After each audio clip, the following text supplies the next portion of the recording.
kita siapkan hati kita datang kepada Tuhan, memberikan seluruh kehidupan kita sebagai ucapan syukur kita di hadapan Tuhan karena kasih karunia yang begitu besar dalam hidup kita.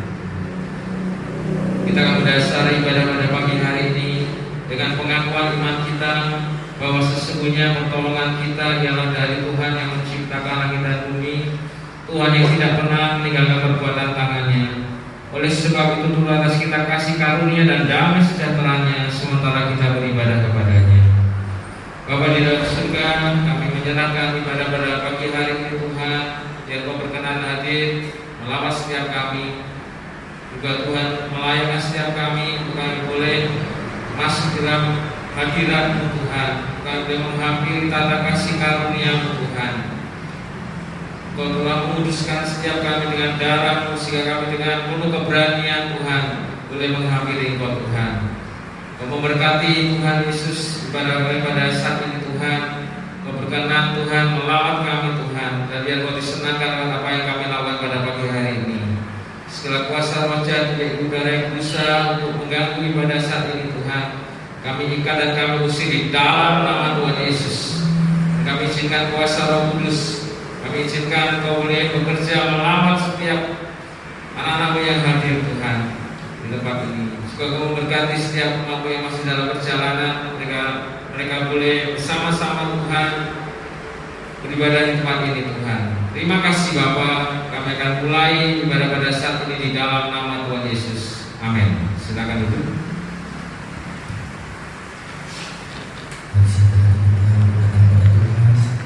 Setiap apapun pertumbuhan dalam setiap kehidupan kita, kita sadari bahwa itu Tuhan.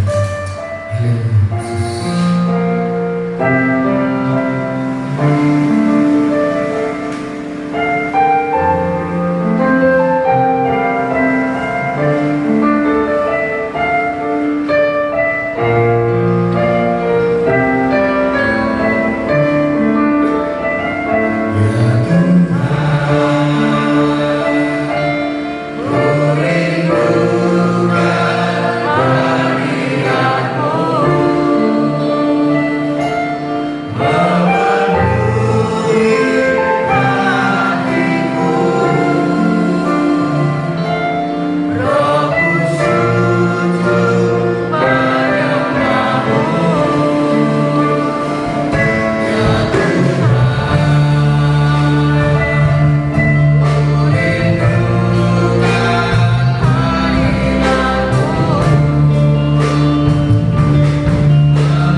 Tuhan, Kau hadir di tengah kami Tuhan, dan melawat setiap kami Tuhan, saat kami Tuhan memuji dan memuliakan nama-Mu Tuhan. Kami percaya Tuhan, Kau senantiasa memberkati setiap jemaat yang hadir pada pagi hari Tuhan. Bahkan Kau Tuhan akan melindungi Tuhan jemaat yang dalam perjalanan menuju tempat ini Tuhan, untuk memuji bersama-sama kami Tuhan, untuk memuliakan Engkau, meninggikan Engkau Tuhan. Terima kasih Tuhan Yesus pagi hari Tuhan. Kami akan lebih lagi Tuhan bersorak-sorai memuji Engkau Tuhan. Kami akan menerima sukacita surga yang daripada Engkau Tuhan, sehingga kami Tuhan boleh memiliki kekuatan surgawi Tuhan, memiliki kekuatan jiwa kami Tuhan. Terima kasih Tuhan Yesus, kami sudah naikkan doa dan syafaat kami hanya dalam satu nama Tuhan kami Yesus Kristus. Haleluya. Amin. Shalom. Kita akan terima sukacita yang dari surga. Kita akan angkat satu pujian terima sukacita surga.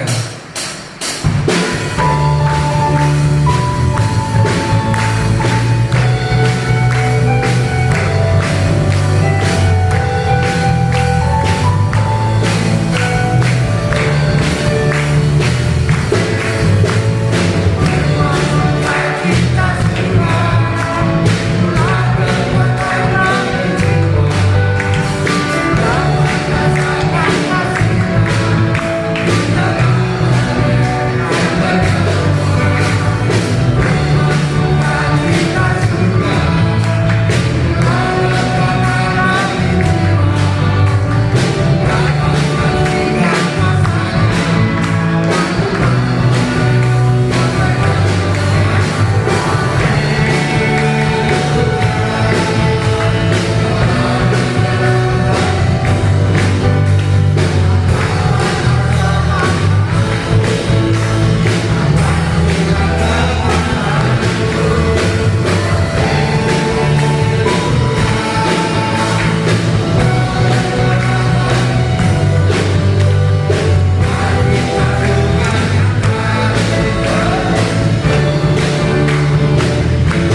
memberikan persembahan.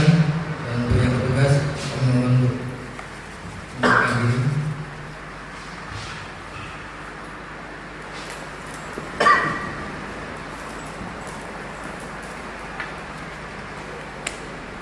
Dan kami mohon untuk memberikan persembahan.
kepadamu ya Tuhan.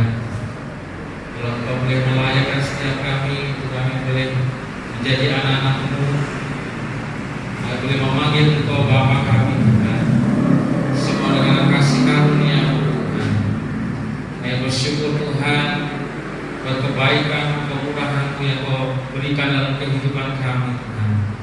Biar kami mau senantiasa hidup dalam kasih karunia Tuhan. Mau senantiasa Tuhan hidup Tuhan, mensyukuri Tuhan, tidak menyia-nyiakan kasih karunia yang Tuhan berikan dalam kehidupan kami. Terima kasih ya Bapa, setelah kami mau belajar dari firman-Mu, Tuhan sampaikan apa yang menjadi isi hati-Mu bagi setiap kami Tuhan, sehingga kami dapat mengerti akan kehendak-Mu dalam kehidupan kami. Tuhan, kami mau membuka hati kami buat firman-Mu, ya Roh Kudus memberikan roh hikmah dan wahyu sehingga kami dapat mengenal Engkau dengan benar Tuhan. Dan firman kami menjadi rema yang akan mengubahkan kehidupan kami. Terima kasih Bapa, dalam nama Yesus kami siap menerima firman-Mu. Amin. Shalom. Puji nama Tuhan. Bapak Ibu Saudara yang dikasih Tuhan, kita bersyukur kalau kita boleh ada di dalam kasih karunia Tuhan. Kita boleh memasuki bulan yang baru, di bulan yang kedua, Februari. Suatu ketika seorang hamba Tuhan ditanyai adalah seseorang yang tidak mengenal Tuhan. Orang yang tidak mengenal Tuhan ini bertanya kepada seorang hamba Tuhan, Pak, apa yang membedakan kekristenan dengan agama-agama yang lain di luar kekristenan? Apa yang membedakan? Kemudian hamba Tuhan ini berkata, yang membedakan kekristenan dengan yang di luar kekristenan yaitu bahwa di dalam kekristenan ada yang namanya kasih karunia. Di luar kasih karunia, manusia berusaha untuk mencari Tuhan dengan kekuatannya sendiri. Manusia berusaha untuk mencari Tuhan, berusaha untuk menemukan Tuhan dengan usahanya sendiri, termasuk dengan hukum Taurat, dengan melakukan hukum Taurat supaya dapat diterima oleh Tuhan. Tetapi yang membedakan yaitu kasih karunia Tuhan, di mana Tuhan sendiri yang datang untuk menghampiri manusia yang berdosa. Itulah kasih karunia. Bukan manusia yang mencari Tuhan, tetapi Tuhan yang mencari manusia yang berdosa. Tuhan yang melimpahkan kasih-Nya kepada kita orang-orang berdosa. Oleh karena itu kita yang sudah menerima kasih karunia Tuhan, saya percaya hidup kita akan jauh lebih baik dengan orang-orang yang di luar kasih karunia. Dan kita mau belajar bersama-sama di dalam bulan ini, yaitu tema firman Tuhan, yaitu tentang kasih karunia Tuhan. Kita akan baca di dalam Efesus 1 ayat Efesus 2 ayat 1 sampai ayat ke-10. Kita akan baca bergantian ya, supaya kita bisa dapat mengerti bersama-sama firman Tuhan ini. Saya akan bacakan ayat yang ganjil, nanti Bapak Ibu Saudara ayat yang ke-6. Kamu dahulu sudah mati karena pelanggaran dan dosa-dosamu. Kamu hidup di dalamnya karena kamu mengikuti jalan dunia ini, karena kamu mentaati penguasa kerajaan angkasa, yaitu roh yang sekarang sedang bekerja di antara orang-orang durhaka. Sebenarnya dahulu kami semua juga terhitung di antara mereka, ketika kami hidup di dalam hawa nafsu daging dan menuruti kehendak daging dan pikiran kami yang jahat. Pada dasarnya kami adalah orang-orang yang harus dimurkai, sama seperti mereka yang lain.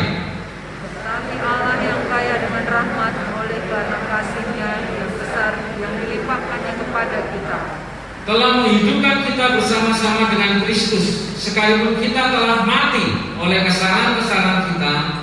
Oleh kasih karunia kamu diselamatkan. Dan di dalam Kristus Yesus Dia telah memberikan kita juga dan memberikan tempat bersama-sama dengan Dia di surga, supaya pada masa yang akan datang Ia menunjukkan kepada kita kekayaan karunia-Nya yang melimpah-limpah sesuai dengan kebaikannya terhadap kita dalam Kristus Yesus. Sebab karena kasih karunia kamu diselamatkan oleh iman, itu bukan hasil usahamu, tetapi pemberian Allah. Itu bukan hasil pekerjaanmu. Jangan ada orang yang memegahkan diri. Karena kita ini buatan Allah, diciptakan dalam Kristus Yesus untuk melakukan pekerjaan baik yang dipersiapkan Allah sebelumnya. Dia mau supaya kita hidup di dalamnya. Amin. Ya. Ketika kita mengalami kasih karunia Tuhan, saudara, saya percaya seharusnya hidup kita akan berubah untuk kita lebih lagi mengasihi Tuhan. Ya. Hukum Taurat mengajarkan kita, kasihlah Tuhan Allahmu dengan segenap hatimu, dengan segenap jiwamu, dan dengan segenap akal budimu. Ya. Dan hukum yang sama dengan itu yaitu kasihlah sesama manusia seperti kamu mengasihi dirimu sendiri. Ya. Ketika ahli Taurat nanya sama Tuhan Yesus, apakah hukum yang terutama di dalam hukum Taurat? Kasih Tuhan. Ya. Dan ternyata manusia gagal untuk mengasihi Tuhan. Oleh karena itu kenapa Yesus harus datang ke dalam dunia untuk Dia mati menebus dosa kita. Sehingga di dalam 1 Yohanes mengatakan, bukan kamu yang mengasihi aku, tetapi Allah yang lebih dahulu mengasihi kamu. Jadi karena Allah mengasihi kita dengan kasih yang begitu besar dalam hidup kita, dan kita menerima kasih karunia Allah, maka kita mampu mengasihi Tuhan. Ya, jangan dibalik, saudara. Ya. Ada banyak orang Kristen masih hidup di dalam hukum Taurat. Hukum Taurat itu penuh dengan tuntutan-tuntutan, dan kita tidak akan mampu bisa memenuhi. Tetapi kita harus hidup dalam kasih karunia, karena kasih karunia itu yang akan memampukan kita untuk kita melakukan apa yang menyenangkan hati Tuhan, saudara. Jadi kasih karunia adalah merupakan anugerah yang Tuhan berikan kepada setiap kita yang percaya, yang kita sebenarnya nggak layak. Kasih karunia dari bahasa Ibrani yaitu ken dan karis, ya, dari bahasa Yunani, artinya yaitu anugerah, rahmat, kemurahan hati, dan kata lain juga pemberian, gift, ya, pemberian itu kasih karunia. Jadi kalau disimpulkan, kasih karunia adalah pemberian Allah secara cuma-cuma yang diberikan kepada manusia yang sebenarnya kita nggak layak untuk menerimanya. Kasih karunia diberikan kepada manusia yang berdosa, di mana kita nggak layak untuk menerimanya, tetapi Tuhan berikan. Dan cara kita menerimanya, kita harus terima dengan iman. Sebab oleh karena kasih karunia kamu diselamatkan oleh iman.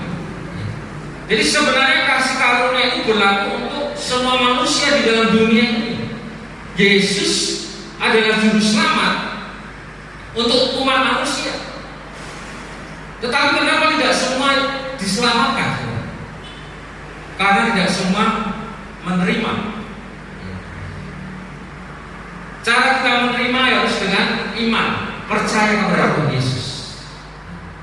Kasih karunia adalah keselamatan yang diberikan kepada orang yang berdosa, yang tidak layak untuk menerimanya, melalui pengorbanan Kristus di atas kayu salib. Itu yang kita percaya, saudara. Lewat usaha kita manusia kita gagal. Kenapa ada perjanjian lama? Kenapa ada perjanjian baru? Kenapa ada hukum Taurat? Ada hukum anugerah. Kita hidup hari-hari ini adalah di dalam hukum kasih karunia Tuhan. Oleh karena itu, mari kita tinggal di dalam kasih karunia. Karena saya percaya ketika kita benar-benar mengalami kasih karunia Tuhan, saudara, itu yang akan mendorong kita untuk kita mengasihi Tuhan. Jadi kalau ada orang yang hidupnya nggak benar, saudara, perlu dipertanyakan, dia sudah mengalami kasih Tuhan belum? Ya. Jadi kasih karunia harus kita alami dahulu nanti kan kita pelajari bahwa kasih itu yang akan memotivasi kita untuk kita bisa melakukan pekerjaan yang baik, bukan pekerjaan yang jahat. Dan kita harus meninggalkan hidup yang lama kita, saudara. Contoh kasih karunia, seorang narapidana yang dibebaskan. Misalnya ada seorang pembunuh, harusnya dia harus dihukum mati, tetapi oleh hakim dia dibebaskan. Itu namanya kasih karunia. Kemudian contoh yang lain adalah anak yang hilang. Di dalam Lukas pasal yang ke-15, perumpamaan tentang anak yang hilang. Anak bungsu ini menghabiskan harta warisan. Orang tuanya masih hidup, diminta warisannya. Kemudian dibuat foya-foya. Hidupnya tidak benar, saudara. Dan ketika dia sadar, dia kembali kepada bapaknya. Anak ini bilang apa? Aku mau jadi salah satu budak dari bapakku, nggak apa-apa. Jadi budak aja nggak apa-apa. Tetapi ketika anak yang hilang ini datang menemui bapaknya, bapaknya yang melihat anak yang hilang ini segera berlari. Anaknya yang penuh bau babi, ya saudara, dipeluk saudara, karena dia kerjanya ngasih makan babi di peternakan. Dipeluk.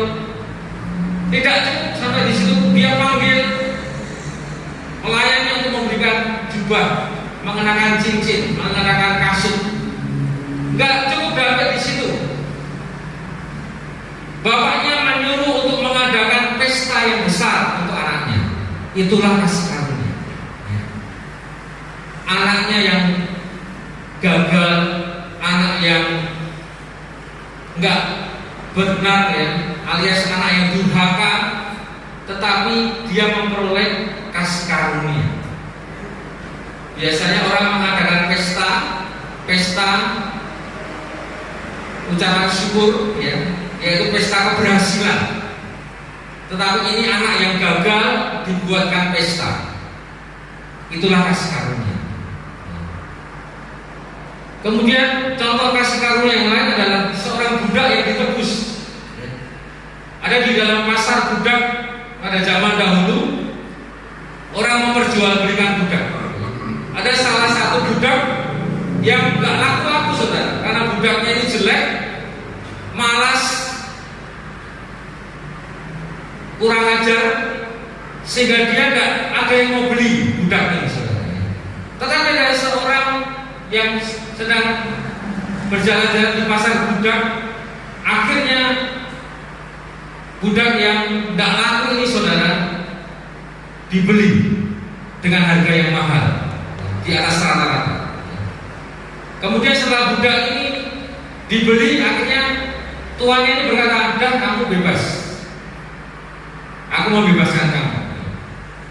Tetapi akhirnya budak ini berkata, "Tidak tuan, aku mau memberikan hidupku sepenuhnya untuk tuan." Karena dia telah menerima kasih karunia Tuhan. Jadi kasih karunia itu diberikan kepada kita, manusia berdosa yang tidak layak, saudara. Sepertinya nggak adil, ya. Ini yang tidak bisa diterima oleh orang-orang yang belum mengenal Tuhan. Kok enakan ya orang dapat kasih karunia, menerima keselamatan. Harusnya kita yang menerima hukuman. Harusnya saudara yang menerima hukuman. Tetapi Yesus Kristus menggantikan kita. Tidak adil. Tetapi itulah kasih karunia kita. Saudara dan saya adalah orang-orang yang menerima kasih karunia. Dan saya percaya ketika kita menerima kasih karunia, kita mengalami kasih karunia Tuhan, hidup kita pasti akan berubah, saudara. Kita akan mengasihi Tuhan, bukan berdasarkan hukum Taurat yang penuh dengan tuntutan kamu harus ini, harus tidak. Tetapi karena kita mengalami kasih Tuhan, itu yang memampukan kita untuk kita bisa melakukan perintah-perintah Tuhan, bukan dengan kekuatan kita, saudara. Ada 3 poin yang kita akan bahas di dalam Efesus 2. Ada 3 bagian, saudara. Yang pertama, kasih karunia Tuhan itu membebaskan kita dari hidup lama kita. Ya. Di dalam ayat 1 sampai yang ke-3 ayat itu bicara tentang kasih karunia itu membebaskan kita dari hidup lama kita. Kamu sudah mati karena pelanggaran dan dosa-dosamu. Ya. Jadi yang pertama, hidup lama kita apa saudara? Kita hidup dalam dosa dan hidup dalam pelanggaran. Dan kasih karunia Tuhan membebaskan kita. Seharusnya kita nggak bisa bebas, saudara.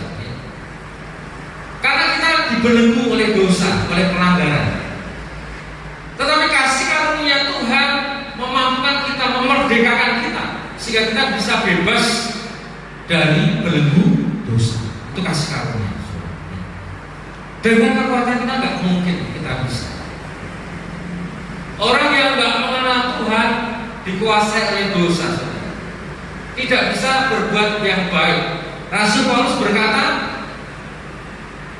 kehendak memang ada dalam diriku, sebab bukan apa yang aku kehendaki yang baik yang aku lakukan, tetapi apa yang tidak aku kehendaki, yaitu yang jahat itu yang aku lakukan. Karena ada dosa di dalam aku. Sebelum Rasul Paulus mengenal Tuhan, hidupnya dikuasai oleh dosa. Sekalipun dia berusaha mengikuti tuntutan hukum Taurat, dia seorang ahli Taurat yang hampir sempurna, saudara. Tetapi Paulus berkata, semuanya itu adalah sampah. Pengenalanku akan Kristus lebih dari segalanya, lebih mulia, saudara. Kemudian yang kedua, hidup lama kita apa saudara? Yaitu kita mengikuti jalan dunia. Kita mengikuti the way of the world, artinya cara dunia, cara-cara dunia. Dan kasih karunia Tuhan membebaskan kita, sehingga kita tidak lagi hidup dengan jalan dunia, tetapi kita sekarang ini, saudara dan saya hidup dalam jalan Tuhan. Kita mengikuti cara-caranya Tuhan. Kenapa saudara belajar firman Tuhan, mendengarkan khotbah? Karena kita mau meninggalkan cara hidup dunia dan kita mau mengikuti cara hidup surga itu seperti apa. Kemudian yang ketiga, kamu mentaati penguasa kerajaan angkasa, yaitu roh yang sekarang sedang bekerja di antara orang-orang durhaka. Hidup lama saudara dan saya, kita dibelenggu oleh iblis, mentaati penguasa kerajaan angkasa. Jadi dunia ini saudara dikuasai oleh iblis. Kapan? Yaitu semenjak manusia jatuh dalam dosa. Seharusnya yang menjadi penguasa dunia ini adalah manusia. Ketika Tuhan menciptakan manusia, kemudian Adam dan Hawa diberikan perintah, beranak cuculah, bertambah banyaklah, penuhilah bumi. Terus apa lagi saudara? Berkuasalah atas segala yang ada di muka bumi. Tetapi ketika manusia jatuh dalam dosa, maka iblis merebut kekuasaan dari manusia. Tetapi kabar gembiranya ketika Yesus mati di atas kayu salib, saudara, maka otoritas iblis itu sudah dikalahkan. Tetapi saat ini iblis masih bekerja. Sampai kapan saudara? Yaitu sampai Yesus datang kedua kali, maka akan direbut secara penuh. Tetapi sekarang ini iblis tidak punya kuasa lagi, ya. Iblis itu seperti singa yang mengaum-ngaum, tetapi nggak punya gigi, saudara, ompong, ya. Dan iblis tahu karena waktunya sudah singkat, dia berusaha untuk mencari orang-orang yang bisa mengikut dia, saudara, masuk ke dalam neraka. Ayat yang ketiga, sebenarnya kami dahulu semua juga terhitung di antara mereka ketika kami hidup dalam hawa nafsu. Yang keempat, hidup lama kita apa saudara? Tadi yang pertama, pelanggaran dan dosa-dosa. Yang kedua, mengikuti cara dunia, cara dunia. Yang ketiga, kita dikuasai oleh iblis atau mentaati penguasa kerajaan Allah. Yang keempat, kita hidup di dalam hawa nafsu daging dan menuruti kehendak daging. Itu manusia lama kita. Tetapi kasih karunia Tuhan membebaskan kita. Ketika kita percaya kepada Tuhan dengan sungguh-sungguh, kita tidak lagi dikuasai oleh dosa.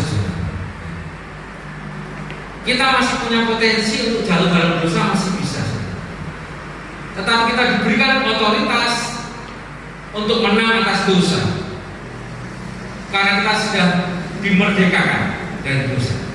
Jadi kasih karunia membebaskan kita dari hidup lama kita, hidup lama yang mengikat. Kita diperbudak oleh hidup lama kita. Dahulu kita mati secara rohani, saudara dan saya mati. Orang yang tidak mengenal Kristus mati secara rohani, saudara. Dikuasai oleh kehendak daging, ya, di dalam 1 Yohanes 2 ayat 6. Sebab semua yang ada di dalam daging, yaitu keinginan daging, keinginan mata, serta keangkuhan hidup, bukanlah berasal dari Bapa, melainkan dari dunia. Saudara dan saya dilepaskan dari semuanya itu. Sekalipun hari-hari ini kita masih berjuang, ya, karena kita masih tinggal di dalam tubuh kita. Tetapi saya percaya kasih karunia Tuhan, ketika saudara tinggal dalam kasih karunia Tuhan, maka kita bisa dibebaskan, bukan dengan kekuatan kita, saudara. Oleh karena itu, kenapa dasar hidup orang Kristen sebenarnya satu, sebenarnya tinggal di dalam Yesus. Karena Yesus adalah kasih karunia. Yesus adalah kasih karunia dan kebenaran yang akan menolong kita untuk kita bisa bebas dari segala belenggu dosa. Kita mentaati kerajaan angkasa yang sedang bekerja di antara orang-orang durhaka. Orang durhaka yang dimaksud siapa, saudara? Orang durhaka itu orang yang nggak taat, orang yang tidak percaya. Itu dikuasai. Jadi kalau kita nggak percaya sama Tuhan, hidup kita dikuasai oleh roh jahat, saudara. Kemudian selanjutnya kita diperbudak oleh iblis. Ya, karena itu firman Tuhan mengatakan bahwa perjuangan kita bukan melawan darah dan daging, tetapi melawan pemerintah-pemerintah, melawan penguasa-penguasa, melawan penghulu-penghulu dunia yang gelap, melawan roh-roh jahat di udara. Iblis berusaha untuk memperbudak manusia. Ya, hari-hari ini kalau kita lihat, iblis berusaha menghancurkan anak-anak muda, generasi muda, sehingga terjadi kemerosotan moral dalam generasi muda. Yang mengerjakan adalah iblis, berusaha untuk merusak. Oleh karena itu, kita sebagai anak Tuhan, kita punya tanggung jawab untuk membawa berita kasih karunia kepada orang-orang yang belum mengenal Tuhan. Kita menuruti kehendak daging dan pikiran yang jahat. Ya, di dalam Roma 7 ayat ke-5, sebab waktu kita masih hidup dalam daging, hawa nafsu dosa yang dirangsang oleh hukum Taurat bekerja dalam anggota-anggota kita agar kita berbuah bagi maut. Jadi orang yang hidup dalam kedagingan, hawa nafsu, maka buahnya itu maut, saudara. Oleh karena itu, kalau ada orang yang percaya kepada Tuhan Yesus, dia mengalami kasih karunia Tuhan, saya percaya hidupnya pasti berubah. Kalau hidupnya nggak berubah, bagaimana? Berarti dia belum percaya sama Tuhan. Walaupun dia berseru kepada Tuhan, tapi dia tidak melawan kepada Tuhan, berarti dia tidak sungguh-sungguh percaya sama Tuhan. Oleh karena itu dia tidak masuk dalam kerajaan surga. Iman tanpa perbuatan adalah mati. Ada buah yang harus kita berikan. Buah itu merupakan hasil dari kita mengalami kasih karunia Tuhan. Kita adalah orang-orang yang patut dimurkai, harusnya dihukum. Tetapi karena kasih karunia Tuhan kita memperoleh hidup yang kekal. Jadi yang pertama, kasih karunia Tuhan sudah kita terima. Di mana kasih karunia Tuhan itu membebaskan kita dari hidup lama kita. Pertanyaannya buat kita, saudara, apakah kita sudah dibebaskan dari hidup lama kita? Apakah kita masih dibelenggu dengan dosa? Kita masih diperbudak oleh iblis? Kita masih mengikuti jalan dunia, pola pikir dunia? Kita masih dikuasai hawa nafsu? Kita masih dikuasai kedagingan? Berarti orang-orang yang seperti ini dia belum menerima kasih karunia. Karena orang yang menerima kasih karunia Tuhan pasti ada buahnya. Hasilkanlah buah sesuai dengan pertobatan. Kalau nggak ada buahnya, perlu dipertanyakan. Kasih karunia membebaskan kita dari hidup yang lama. Itu yang pertama. Kemudian yang kedua, kasih karunia itu menyelamatkan kita. Ya, di dalam Efesus 2 ayat 8, sebab karena kasih karunia kamu diselamatkan oleh iman, itu bukan hasil usahamu, tetapi pemberian Allah.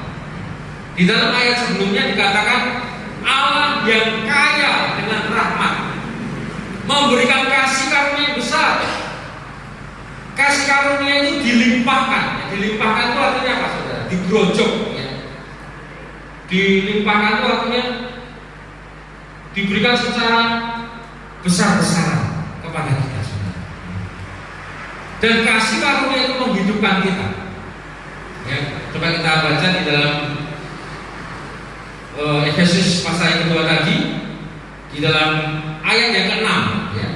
Di dalam Kristus Yesus Ia telah membangkitkan kita juga dan memberikan tempat bersama-sama dengan Dia di surga. Jadi keselamatan itu yang pertama, Dia membangkitkan roh kita. Sebelum kita mengenal Kristus, roh kita mati, saudara. Oleh karena itu kenapa kita harus dilahirkan kembali? Cara kita lahir baru bagaimana? Yaitu ketika saudara dan saya percaya dan menerima Yesus Kristus sebagai Tuhan dan Juru Selamat, maka roh kita dibangkitkan dan kita memulai hidup yang baru, menjadi manusia yang baru. Baptisan adalah merupakan bukti deklarasi iman kita bahwa saya ditenggelamkan, saya sudah mati bersama dengan Kristus dan saya dibangkitkan. Roh kita hidup kembali, saudara. Dan yang kedua, bahwa Tuhan memberikan tempat di surga, alias memberikan jaminan kepada setiap kita hidup yang kekal, saudara. Bagi setiap kita yang menerima kasih karunia Tuhan, saudara. Jadi yang kedua, kasih karunia Tuhan menyelamatkan kita. Kita yang mati secara rohani, namun karena pengorbanan Kristus maka kita dihidupkan kembali. Kita diselamatkan bukan karena usaha kita, tetapi karena pemberian Allah yang secara cuma-cuma, dan kita harus terima dengan iman. Tuhan membangkitkan kita dari kematian dan memberikan tempat bersama-sama dengan Dia di surga. Oleh karena itu Tuhan Yesus berkata, aku harus pergi dahulu kepada Bapa untuk menyediakan tempat bagimu. Di rumah Bapakku banyak tempat tinggal. Tujuannya apa? Supaya di mana kamu berada, aku berada. Kalau supaya di mana aku berada, kamu pun berada. Jadi kerinduan Tuhan supaya kita itu selalu bersama-sama dengan Tuhan Yesus. Kita diselamatkan semata-mata karena kasih karunia, bukan karena usaha manusia. Kita harus menerima keselamatan itu dengan iman, sehingga kita bisa mengalami akan kasih Tuhan yang begitu besar dalam hidup kita, saudara. Kasih karunia Tuhan itu menyelamatkan saudara dan saya. Jadi bersyukurlah kalau kita boleh ada sampai hari ini, kita boleh mengenal Tuhan, itu adalah karena kasih karunia, saudara.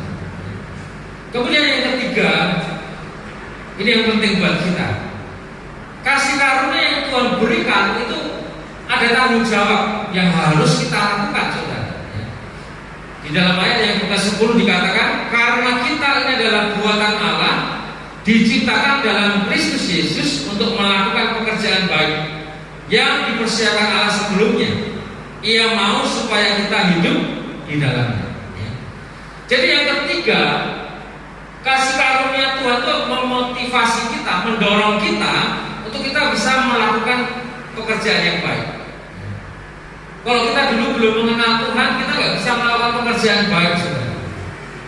Yang kita lakukan perbuatan yang jahat di mana Tuhan, saudara. Tetapi kasih karunia yang kita terima itu akan mendorong kita untuk kita bisa melakukan perbuatan baik, saudara. Kita yang sudah menerima kasih karunia, maka sudah selayaknya kita tuh melakukan pekerjaan yang baik. Pekerjaan yang baik itu dari kata ergon agathos, ya, artinya yang baik, yang sempurna, yang mulia, yang murni. Jadi bukan sekedar perbuatan baik yang dilakukan oleh orang-orang di luar Tuhan. Kalau hanya melakukan kebaikan, tidak perlu percaya Yesus, banyak orang yang berbuat baik, saudara. Tetapi perbuatan baik yang Tuhan kehendaki, yaitu karena hasil kita menerima kasih karunia, sehingga kita mampu melakukan perbuatan baik yang berkenan di hadapan Tuhan. Karena ada perbuatan baik yang tidak berkenan kepada Tuhan. Di dalam Matius dikatakan, kalau kamu memberikan sedekah atau kalau kamu berdoa supaya dilihat orang, maka dikatakan kamu sudah mendapatkan upahmu. Berarti perbuatan baik yang dilakukan tidak seperti yang Tuhan kehendaki. Tapi pekerjaan baik yang dimaksud di dalam Efesus 2 ayat ke-10 yaitu perbuatan baik yang agathos. Agathos itu yang mulia. Perbuatan baik yang menyenangkan hati Tuhan. Dan kasih karunia Tuhan itu yang memampukan kita untuk kita bisa melakukan perbuatan baik yang Tuhan kehendaki, saudara. Tuhan menciptakan kita dari mulanya itu untuk melakukan pekerjaan baik. Jadi Tuhan menciptakan manusia itu tujuannya supaya manusia itu melakukan pekerjaan yang baik. Ketika Tuhan menciptakan alam semesta, hari pertama, hari kedua, hari ketiga, hari keempat, hari kelima, semuanya itu baik. Ya, tetapi ketika Tuhan menciptakan manusia, maka Tuhan berkata apa? Sungguh amat baik. Ya. Jadi sebenarnya manusia itu diberikan kemampuan, potensi untuk melakukan kebaikan, karena manusia diciptakan itu sungguh amat baik di hadapan Tuhan. Dan manusia memiliki gambar Allah di dalam dirinya. Jadi kasih karunia itu akan menolong kita, mendorong kita untuk melakukan pekerjaan yang baik. Kita akan baca di dalam Titus pasal yang kedua ayat 14. Yang telah menyerahkan dirinya bagi kita untuk membebaskan kita dari segala kejahatan dan untuk menguduskan bagi dirinya suatu umat kepunyaannya sendiri yang rajin berbuat baik. Ya. Jadi Tuhan sudah menyerahkan dirinya buat kita, ya. Dia mati buat kita. Tujuannya tadi apa? Membebaskan kita dari dosa, segala kejahatan, untuk menguduskan umat kepunyaannya sendiri atau umat milik Tuhan. Tidak cukup sampai di situ, saudara. Tetapi ada tujuan lagi, yaitu apa? Yang rajin berbuat baik. Jadi ada tanggung jawab yang harus kita lakukan. Kalau kita hidup mengaku bahwa kita menerima kasih karunia Allah, maka saya percaya dia akan hidupnya jauh lebih baik dengan orang-orang yang belum mengenal Tuhan. Karena apa? Dia sudah menerima kasih karunia Allah. Dan Tuhan menciptakan kita. Kita ini buatan Allah, ya tadi dalam Efesus 2 ayat 10. Dipersiapkan oleh Allah untuk apa? Melakukan pekerjaan yang baik, yang berkenan di hadapan Tuhan. Satu ayat lagi saudara, Titus 3 ayat kelima.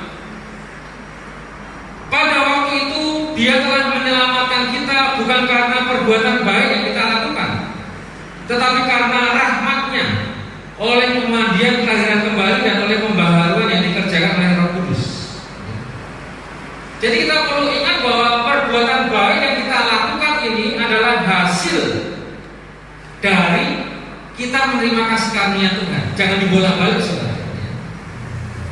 Kalau kita hanya melakukan perbuatan baik supaya kita masuk surga, apa bedanya dengan orang yang tidak mengenal Tuhan tadi? Usaha manusia.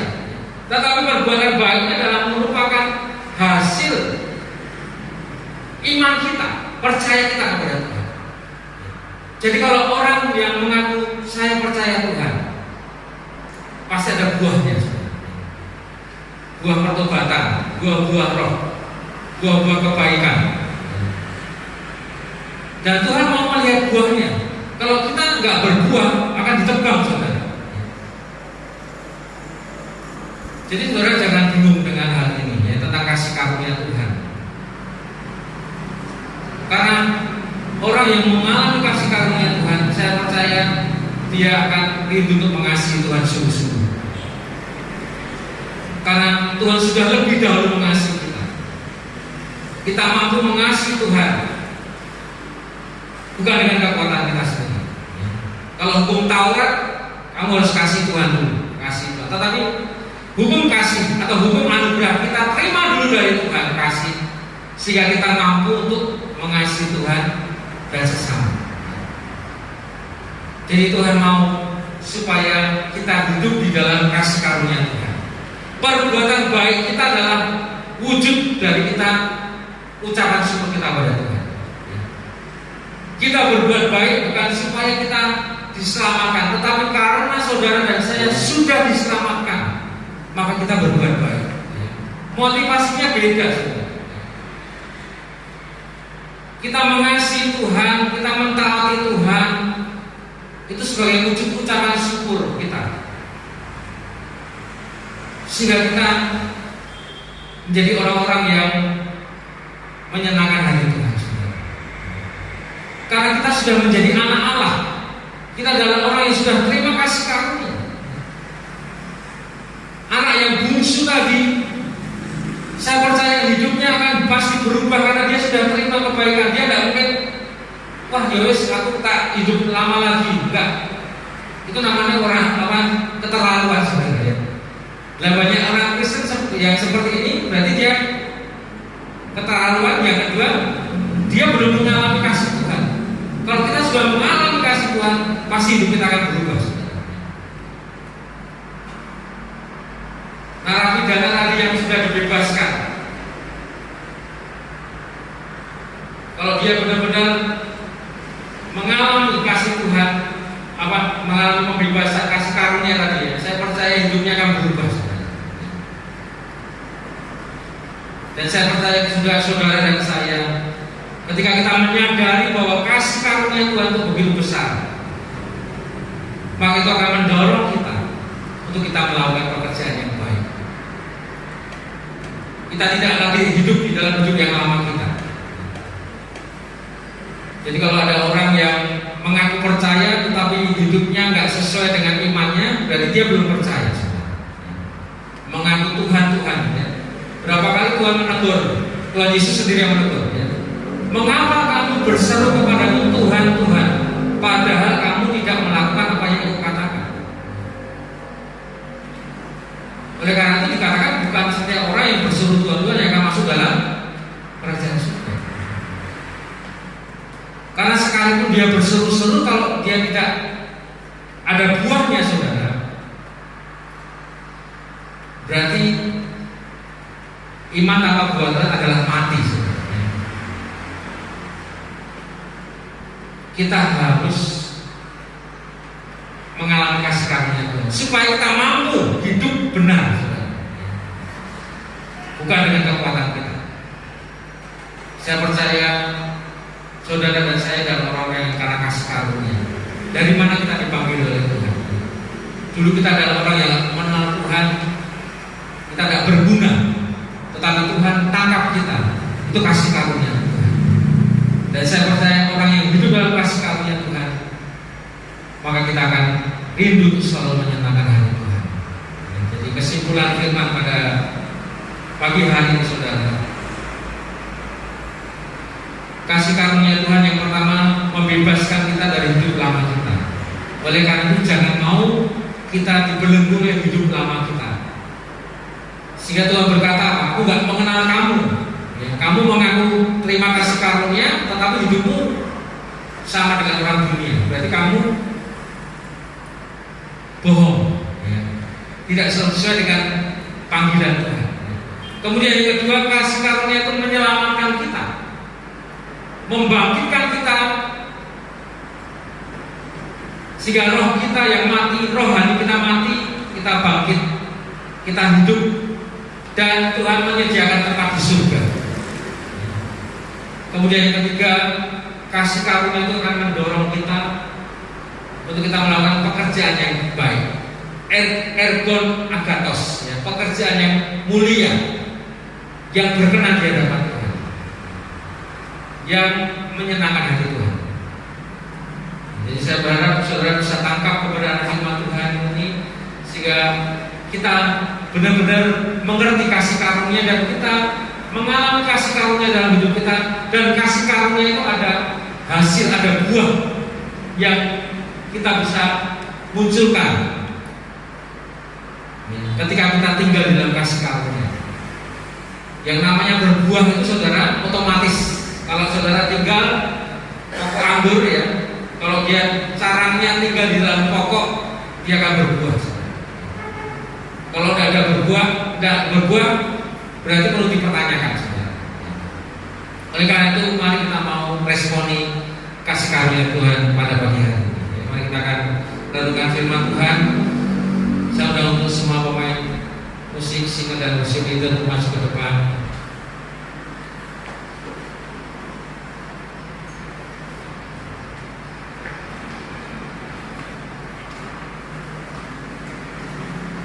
Mari kita mau membuka hati kita, meresponi setiap firman yang sudah kita dengar pagi hari ini, saudara. Bahwa kasih karunia Tuhan itu begitu besar dalam hidup kita. Jangan menyia-nyiakan kasih karunia Tuhan. Keselamatan yang sudah kita terima harus kita kerjakan dengan takut dan gentar. Jangan kita meremehkan kasih karunia Tuhan.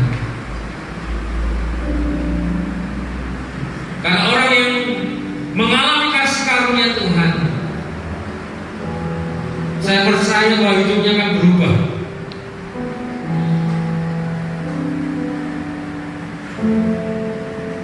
Kita gak akan main-main dengan hidup kita, saudara. Karena kita sadar bahwa kita adalah orang-orang yang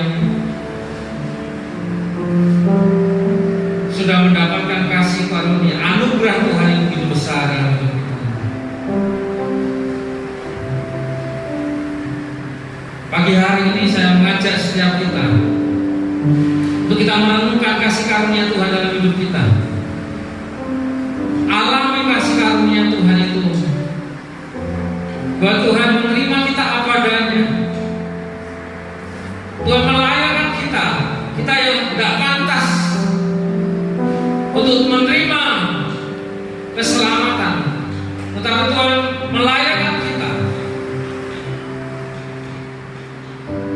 karena kasih-Nya yang begitu besar dalam hidup kita.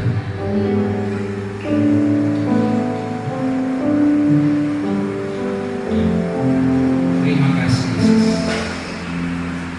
Kasih yang sempurna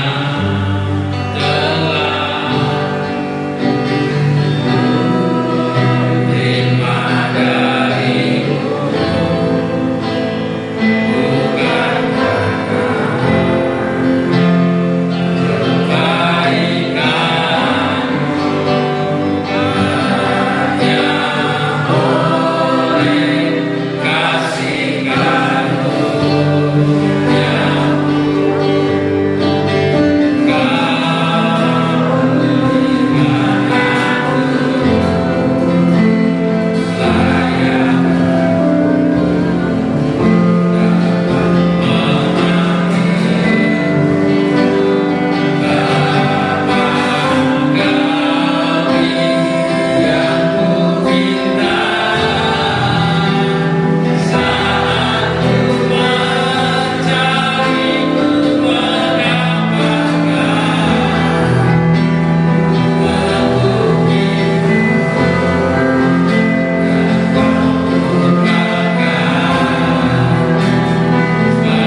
tidak bisa hidup seperti yang Tuhan kehendaki. Kau merasa gagal dan gagal. Tuhan mau pagi hari ini kau terima kasih karunia Tuhan. Sadari bahwa Tuhan menerima kau apa adanya. Kalau kau berusaha dengan kekuatan kau gak akan pernah mampu. Kau akan selalu gagal dan gagal. Tetapi terima kasih karunia Tuhan yang akan memampukan kita untuk kita boleh hidup di dalam kehendak-Nya, untuk kita melakukan segala perintah-Nya.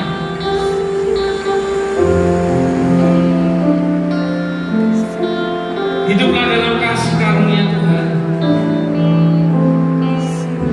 Bukan kita yang mengasihi Allah, tetapi Allah yang lebih dahulu mengasihi kita. Sadari bahwa kasih Allah begitu besar. Dan percayalah ketika saudara dan saya menerima kasih Allah itu, maka kita akan mampu untuk melakukan apa yang Tuhan kehendaki. Kasih karunia Tuhan yang akan memotivasi kita, mendorong kita untuk melakukan pekerjaan yang baik. Kasih karunia Tuhan yang akan mendorong kita untuk kita bisa mentaati perintah Tuhan, untuk kita bisa mengasihi Tuhan. Kita adalah orang-orang yang hidup dalam anugerah Tuhan, dalam kasih karunia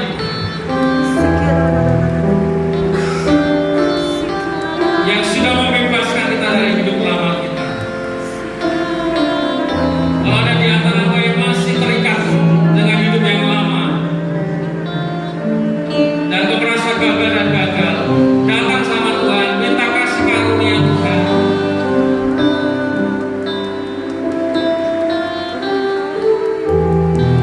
Kasih karunia Tuhan yang akan memampukan kita, membebaskan kita segala ikatan-ikatan belenggu dosa, hawa nafsu kita yang gak bisa kita kuasai.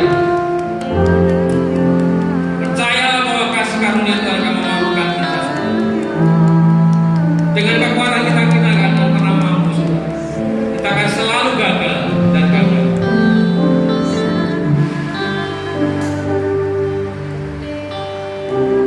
Terima kasih Yesus. Terima kasih Tuhan. Kami bersyukur Tuhan buat kasih karunia-Mu yang begitu besar dalam hidup kami. Kau sudah menyelamatkan kami. Kami gak layak Tuhan. Kami gak layak di hadapan-Mu, tetapi Kau melayakkan setiap kami Tuhan. Kami bersyukur kepada-Mu ya Bapa. Kami menyerahkan kehidupan kami pagi hari ini Tuhan. Dan Kau perbaharui hidup kami, perbaharui hati kami Tuhan. Ya kasih karunia itu mulai kami nikmati Tuhan, dan kami hidup di Tuhan. Dan ada buah-buah yang keluar dari kehidupan kami. Terima kasih Bapa, terima kasih. Di dalam nama Yesus saya bersyukur. Amin. Silakan duduk. Kita akan diberikan kesempatan untuk mengembalikan persekutuan kita. Kita akan pujian Tuhan Yesus baik.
bersyukur ya Bapa buat kesempatan yang Kau berikan buat kami untuk mengembalikan persepuluhan yang Tuhan percayakan, Tuhan berkat yang Tuhan percayakan, Tuhan boleh kembalikan sepersepuluh sebagai tanda ketaatan kami Tuhan, karena kami mengasihi Engkau, karena kami sudah menerima kasih karunia Tuhan yang begitu besar Tuhan. Ya Tuhan, Kau memberkati setiap tangan-tangan yang sudah memberikan persembahan-persembahan atau mengembalikan persembahan-persembahan itu Tuhan. Kami percaya Tuhan, janji firman akan digenapi bagi setiap kami.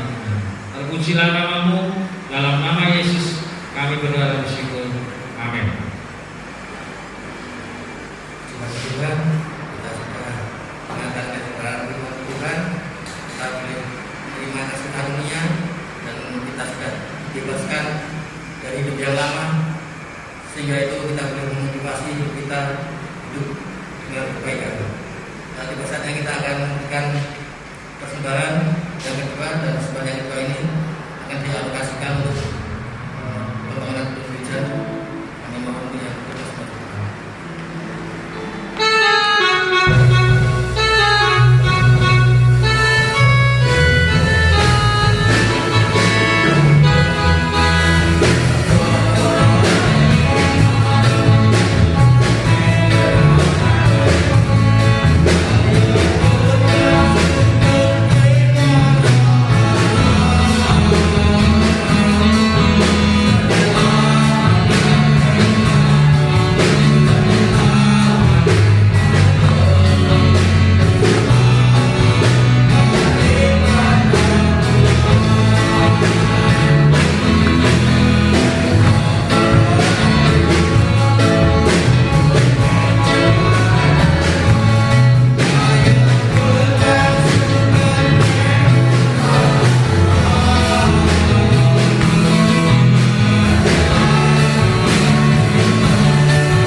Nanti setelah ini ada rapat panitia pembangunan.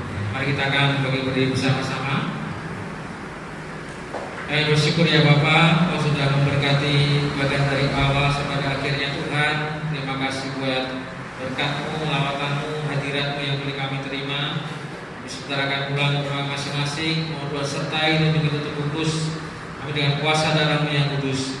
Kau memberkati Tuhan setiap umat-Mu yang saat ini Tuhan boleh beribadah, ya Tuhan akan memberkati di dalam kehidupan rohani mereka, bahwa setiap umat Tuhan boleh semakin bertumbuh dewasa mengenal Engkau Tuhan, dan Tuhan juga memberkati di dalam rumah tangga keluarga mereka, memberikan keharmonisan kebahagiaan Tuhan, dan rumah tangga mereka Tuhan memberkati sehingga dapat menjadi berkat Tuhan bagi banyak orang. Tuhan juga memberkati dalam setiap usaha pekerjaan yang dalam firman Tuhan, memberkati mereka sehingga menjadi sarana untuk mereka boleh menerima Tuhan berkat atau kecukupan Tuhan dalam ekonomi mereka. Juga Tuhan memberkati kesehatan mereka masing-masing, Biar Tuhan melindungi, tutup bungkus kami semua dengan kuasa darah-Mu yang kudus Tuhan. Kalau kami mendengar bahwa virus Omikron ini semakin naik meningkat, kami percaya Tuhan dalam perlindungan pada setiap kami Tuhan. Bungkus dengan kuasa darah-Mu yang kudus dan mampukan Tuhan untuk kami boleh menjaga protokol kesehatan dengan baik Tuhan. Terima kasih ya Bapa, berkati juga anak-anak yang masih bersekolah maupun kuliah, berkati studi mereka, berikan kepandaian hikmat yang daripada-Mu. Tuhan juga berikan pada mereka Tuhan hati yang takut akan Tuhan senantiasa, biar hidup mereka boleh menjadi berkat, menjadi garam dan terang di mana mereka berada, dan Tuhan memberkati masa depan mereka. Terima kasih ya Bapa, di dalam nama Tuhan Yesus kami berdoa dan bersyukur. Amin. Saudara-saudara yang dikasihi Tuhan, setelah kita beribadah dan mempermuliakan nama Tuhan, sekarang pulanglah dengan membawa berkat daripada Allah Bapa, pertolongan dan cinta kasih daripada Tuhan Yesus Kristus, dan persekutuan dengan Roh Kudus akan senantiasa menyertai kehidupan kita mulai saat ini sampai selama-lamanya. Tuhan Yesus datang yang kedua kali. Haleluya.